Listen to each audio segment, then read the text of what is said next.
What's happening, people? I am what you need. You're watching my channel. This show, as you can see from the title, involves a number of topics. You have Cecilia Braekus's loss. You're going to hear Clarissa Shields' response on that, and I'm going to talk a little bit about that, as well as we're going to talk about Roy Jones Jr. agreeing and accepting the terms, new terms for the fight, new date, new terms of how the fight is going to go down, etc. We'll also look at DAZN's rejection of Canelo Alvarez suggestion as to who he would face. Don't forget, guys, you can leave your comments in the chat section, as well as if you want to join and be a guest on this program. Click the link in the chat section. It'll carry you to the program. Don't forget to mute your mic. I am what you need. Watch my channel. If you like this video, don't forget you can like, share, subscribe, and donate to this channel via Western Union. So let's get into it. First thing we're going to talk about is Clarissa Shields. Comments on Cecilia Braekus based on an article that she was reading, and I believe it was in the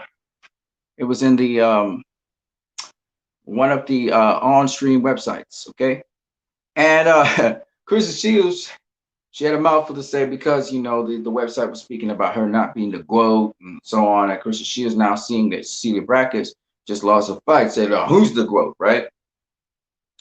But then Clarissa Shields said a couple of things which I just didn't agree with, and so I just want to set the record straight on that. I was just watching at her just a moment ago as she was training, and it was really great to watch her train as well. But she said some things which I just think could have been said better. One of the things she said was that Cecilia Braekus didn't consider her own self the GOAT after all her accomplishments, being the first undisputed female fighter in boxing to become undisputed. And she went on to say that, she's all right, she's not good. And she started trashing it. And I thought, there's a couple of things that these young fighters need to understand. And I think that it's not necessary. Like I was coming off of what I was talking about yesterday concerning what Mr. Bernard Hackett was saying. If you're not going to make a fight with Cecilia Braekus, there's no reason to bad speak her. One of the things about Floyd Mayweather was he shit talk a guy, or he talk things about them, whether true or not. But he do it pre-fight. But post-fight, he had a lot of respect for fighters. And Clarissa doesn't realize when to turn it off. I understand that it's to promote a fight, you do these things. But in your heart of hearts, you don't have to go back and forth with people, especially after Cecilia Braekus has had a long, very successful career, and she just suffered her first loss. But she's 38 years old. Okay, she's leaving the game very soon. She's not going to stay in the game much longer. Okay, and usually, legendary fighters lose a fight in their 38th year. Usually. 37, 36, 35. She's a veteran. She's been doing this thing 13 years. She was world champion for the greater portion of her career. Okay. She had 25 successful defenses of her title, her WBC, WBA titles. She was undisputed champion with 11 successful championship fights. So Cecilia Braekus is going to go down, like I said before, in the Boxing Hall of Fame. No doubt about that. Okay. She's the only fighter other than Floyd Mayweather and Joe Louis to have 26 successive championship wins. It's the only other fighter. No other fighter in the history of boxing has done that. So you have to understand, she's going to go down to the Boxing Hall of Fame when the Boxing Hall of Fame opens up for women, which is supposed to be this year. She's going to go down in the Boxing Hall of Fame as one of the greats. And she paved the way for Clarissa Shields. So Clarissa Shields should have some respect for Cecilia Braekus. And she's not an okay fighter. She's not a good fighter. She's a great fighter. Because those things are great accomplishments. She faced 11 former, present, or future world champions. 11. And in the 12th champion, she lost to that one, which was Jessica McCaskey. Okay. But she's done a lot for the sport. She's brought eyes to the sport. I remember when EJ Boxing Live first told me about Cecilia Braekus and started looking into her. Amanda Serrano. These are people, what people don't understand is they paved the way for women in boxing to get paid the big bucks. You know, they were dominant champions. She was a dominant champion. Whether you think that she ducked certain fighters or she didn't face certain fighters is irrelevant. A body of work speaks volumes. And so I just think that Cecilia Braekus needs to, you know, at least take it easy on these people. Don't be like, oh, she wasn't all that. Don't do that. She may not be in your class because you're in the next generation. You got to go to the Olympics. You won 2 gold medals. She may not be like you, but that doesn't mean that she's nothing. You know, that she didn't face uh, a number of good opposition for her time and for her period, and she hadn't done legendary things, which Clarissa hasn't done yet. You know, Clarissa's career is not over, so so and just because she lost the fight doesn't take away from her greatness. So I just thought that Clarissa, sometimes these youngins need to get some kind of respect for the guys that paved the way for them. You can say you better than them, you can even trash talk, but right at this point in time, I don't understand why Clarissa would need to go to town on Cecilia Braekus. I don't know what you guys' comments are. You can leave your comments in the chat section.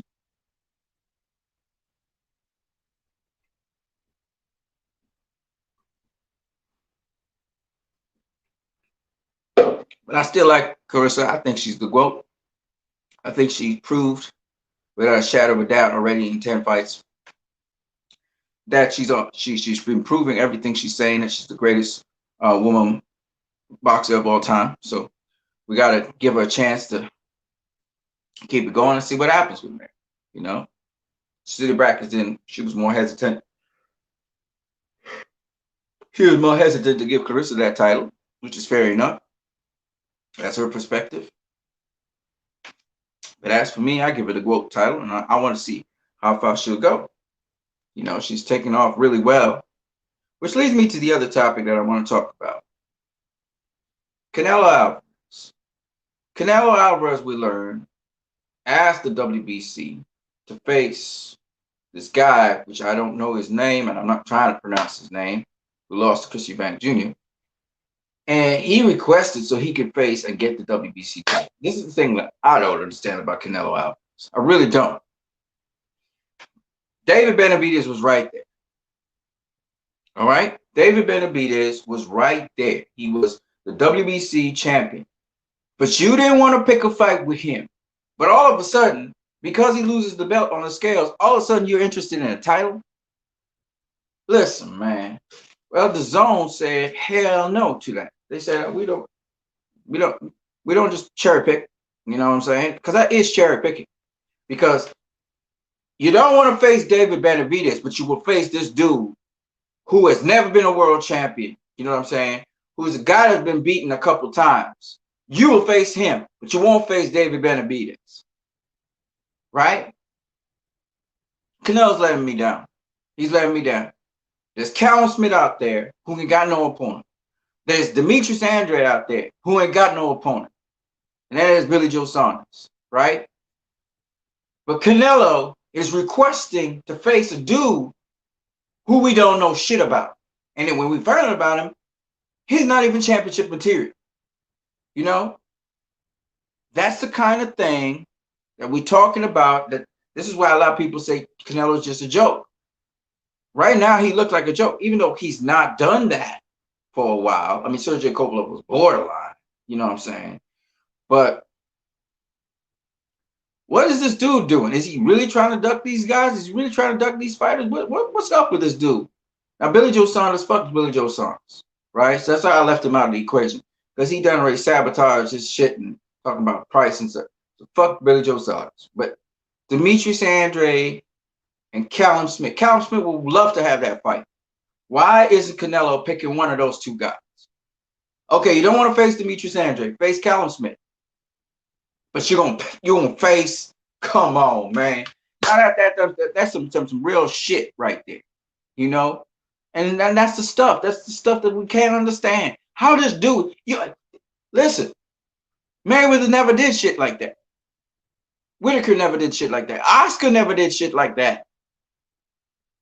So what the hell is wrong with Canelo? You know? You pound for pound number one. You don't do that kind of shit. Right? So what is Canelo trying to do? You know, with his franchise championship. All right. Wouldn't face Jamel Charlo. We went and faced Sergio Kovalev. We can't say he ducked Charlo. We can't say he ducked Demetrius Andre. We can't say that. Right? We can't say because Canelo faced Sergio Kovalev. But everybody knows Sergio Kovalev was coming off a fight really recently. Right? And he did really well against Canelo given the situation.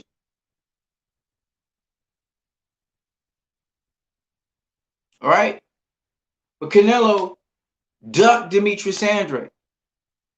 All right. He was supposed to have faced Demetrius Andre after he had finished facing, got the WBC, got the WBA, he got the IBF after he faced what's his name? After he faced Danny Jacobs, right? He had the IBF championship. All he had to do was make a fight with fucking Demetrius Andre. Right? And he waited it out.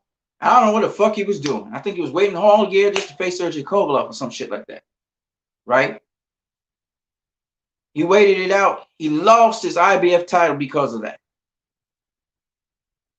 And I'm wondering to myself, I'm wondering if I'm backing a guy who just wants to now just cruise along and just eat cherries. You know, it really bothers me because it's like this dude, he don't face nobody now. No young, strong fighter. That's what he's basically saying. Even though he faced Erislandy Lara before, he faced Austin Trout before, but all of a sudden, Demetrius Andre is a no. Right? He makes offers to Jamal Charlo, so Golden Glove claims that he made offers. They made offers. They made an offer to Caleb Plant, right? They was making offers to Billy Joe Saunders, right? Callum Smith's name came up, but he didn't get no offer, right? So Callum Smith didn't get no offer. David Benavidez didn't get no offer. And Demetrius Andre didn't get no offer. And we all could see now that Canelo is ducking Demetrius Andre. He don't want shit to do with Demetrius Andre. All right? Everybody's hands off on Demetrius Andre for some reason. And I don't get it. Okay? So he won't face Demetrius Andre. He won't face Callum Smith. Fuck Billy Joe Saunders. He won't face Callum Smith. But he gonna take on some no-name dude who's lost a couple times. I'm just lucky to be in a position. What is this? Rocky Fielding Day? Liam Smith Day? Amir Khan Day? How many easy fights you want to get? All right? I don't like that. I don't like how Canelo's moving. And thankfully, DAZN don't like it either. And they say, hell no, which is a good thing. Right? Now, I heard Jamal Charlo also talking about jumping up to 168 and getting a title belt. But against who? Who's Jamal Charlo going to be facing? Is it going to be the same no-name dude? Yeah, he'd be going up to a new weight class, but what's the challenge in that? And people will say, well, Canelo, you know, if he has the WBC title, now he could face David Benavidez for that belt. Who says he would? He might just grab the title and then drop it. The way how he's moving, which is, I don't even understand why this dude is moving this way. I don't know if he has a problem with his promote. I don't know what's going on. But it just is terrible. It's terrible. Like he's on the cherry picking route now. And for no apparent reason, he just changed and he's a cherry picker now. I don't get it. He's in the gym all the time, but you're going to cherry pick? What the hell, man? And I just wanted to talk about that. Roy Jones Jr., you know, it was reported early on today that Roy Jones Jr., the fight could be out in the cold because Roy Jones Jr., he's not accepting the terms of the agreement that has been changed. But we just had a report from his own mouth, Roy Jones Jr.'s own mouth, where Roy Jones Jr. said, "Bring it on. I'm gonna act a fool now. I'm gonna show y'all what it is, because everything that he needed satisfied the money and the changes that are necessary. He's agreed to them, so he's in on it. I don't know what the changes are. It seems to still be an exhibition, not a full-fledged fight. But we'll find out more about that. And we'll see how it goes, man. He's been compensated, obviously, with money. And that's why that is what it is. Ryan Garcia versus Luke Campbell is on, baby. It's on, it's on, it's on. So we're going to see Ryan Garcia versus Luke Campbell. There has just been the agreement, everything sealed up today. Open transparently. Everybody heard it. All the fans heard it. So this is great for the fans. The fight is on.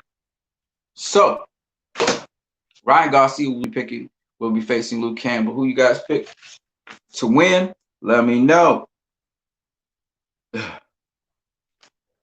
Jamal Herring looks like he's going to be facing Carl Frampton next. The both guys are going to pair up and face each other. It should be an interesting fight. The last time, I think Carl Frampton fought at 130.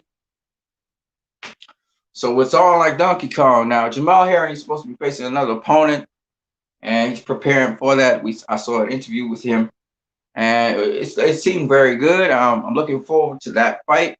I also heard Josh Warrington in an interview just a couple of minutes ago was speaking about facing Gary Russell Jr., but he has some guy that he has to face first when this COVID-19 is over, and then he's freed up to face Shakur Stevenson or to face Gary Russell Jr., whose name's been in the news as recently. Caleb Plant's coach Wade, Larry Wade, was speaking about Caleb Plant's development and his training and just his skills that he brings to the table. And he's saying whenever David Benavidez actually meets up and faces Caleb Plant, he's going to get surprised in his life because Caleb Plant's on a whole other level of training, dedication, and commitment to the sport of boxing, which we can see. Caleb Plant has a lot more class and skills and style than David Benavidez does. David Benavidez looked a bit out of shape when I saw the highlights of his fight against his opponent, who was a no-name-ish kind of opponent. Looked like a punching bag to me. And again, I saw that PBC on Fox also replayed the highlights of Rolly Romero versus Jackson Marinez. And again, Rolly Romero was landing the harder punches and blocking a lot of Jackson Ramirez shots. Jackson Ramirez, like I said before, was a stronger fighter. So the fight could have gone either way. Now that I look at it, especially when I saw the punch stat information on the fight, the punch stats show that Rolly Romero actually had the greater accuracy in the punches that he landed, as well as he also outlanded Marinez by actually the same amount of rounds as Marinez, but however, he had a higher landing percentage or connect percentage than Marinez. He had it for 8 rounds to Marinez, 6 rounds. So actually, how the judges may have scored that for Rolly Romero, it actually is correct in a lot of ways. See, a lot of people don't realize is when Jackson was actually landing or seemingly landing punches in Rolly Romero's head, most of the time, Rolly Romero is actually blocking those punches and rolling with them. So the only thing I would say about Rolly Romero, he's very mechanical with his pull counters. Like his pull counter, to counter over. Now, I know Jackson was a longer guy, but to pull counter over Jackson's shots, he still looked kind of mechanical and slow. He still looked slow also offensively. And he said that he felt a bit sluggish in that fight. So it's probably the fact that he lost weight a certain kind of way and probably affected his body as well. He'll feel as explosive. But then again, Marinez, he's actually a longer fighter. So like what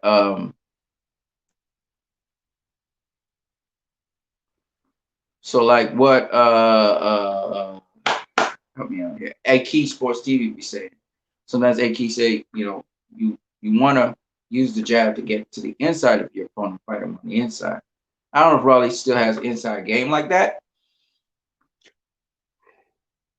but he should work on his inside game, and that would help him quite a lot. So this is what you need. That's it for me.